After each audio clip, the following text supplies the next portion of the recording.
কোটা আন্দোলনে নিহতদের বিচারের দাবিতে সিরাজগঞ্জে গণমিছিল করেছে বিভিন্ন শিক্ষা প্রতিষ্ঠানের ছাত্রছাত্রীরা। পূর্ব ঘোষিত কর্মসূচির অংশ হিসাবে বিভিন্ন শিক্ষা প্রতিষ্ঠানের বৈষম্য বিরোধী ছাত্র আন্দোলনের ছাত্রছাত্রীরা শুক্রবার বাদ জুমা সিরাজগঞ্জ শহরের কেন্দ্রীয় জামে মসজিদের সামনে সমবেত হন।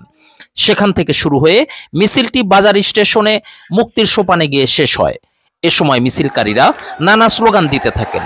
নিকটেই বিপুল সংখ্যক পুলিশের উপস্থিতি লক্ষ্য করা যায়, তবে তাদেরকে কোনো অ্যাকশনে যেতে দেখা যায়নি।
Makan tu